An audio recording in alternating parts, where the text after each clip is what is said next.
ओम गंगणपते नमः। ओम श्री गुरुमंडलाय नमः। ओम इष्ट देवता श्री जगदम्बिकाय दुर्गा दिव्यै नमः। ओम नमश्चंडिकायै नमश्चंडिकायै नमश्चंडिकायै। मित्रों, वर्ष में 4 नवरात्रि होती हैं जिनमें हम शक्ति की साधना, आराधना और उपासना करते हैं।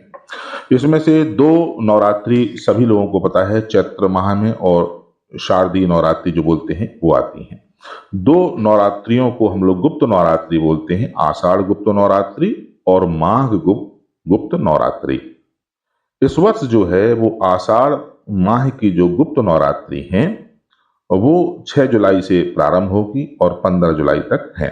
10 दिन की गुप्त नवरात्रि हैं और क्योंकि चतुर्थी तिथि जो है वो 2 दिन की होगी।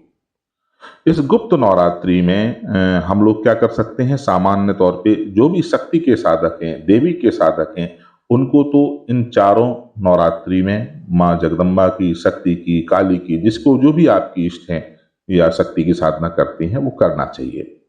लेकिन गुप्त नवरात्रि में कुछ लोग ऐसा बोलते हैं कि 10 महाविद्याओं की साधना की जाती है या तांत्रिक साधनाएं की जाती हैं। ऐसा नहीं है।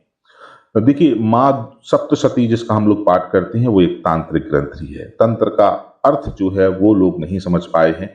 सभी लोग मरघटा, शमशान, खोपड़ी को लेकर के तंत्र समझते हैं, लेकिन तंत्र का केवल अर्थ ये है सिस्टम और प्रोसेस। जब भी हम कोई पूजा पाठ, उपासना या कोई भी जीवन में चीज सिस्टम के साथ करते हैं, एक प्रोसेस के साथ करते हैं, एक विधि के साथ करते हैं, तो उसको तंत्र कहा जाता है, प्रोसेस कहा जाता है, सिस्टम कहा जाता है।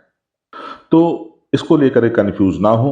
जो लोग माँ दुर्गा के भक्त हैं वो भी इस गुप्त नवरात्रि में उनकी घट स्थापना करके, दीपक स्थापना करके या जिस प्रकार भी चाहे नवचंडी साधना कर सकते हैं। जो घट स्थापना का समय है वो सुबह 5:11 से 7:26 तक है, सुबह 6 जुलाई को। और या फिर दोपहर में अभिजीत मुहूर्त रहेगा 11 बजे से 12 बजे के बीच में 6 जुलाई में, तो वो लोग भी घट स्थापना या पाठ पूजा करा सकते हैं। अब आती है बात 10 महाविद्याओं की।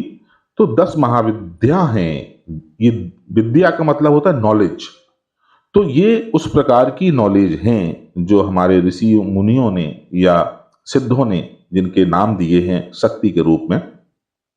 माँ महाकाली, तारा, त्रिपुर भैरवी, षोडशी, भुवनेश्वरी, छिन्नमस्ता, बगलामुखी, धूमावती, मातंगी और कमला। ये एक्चुअली में इन शक्तियों की साधना, इनकी नॉलेज को प्राप्त करना, इनके ज्ञान को प्राप्त करना, इनके तत्व को समझना, ये 10 महाविद्याएं हैं।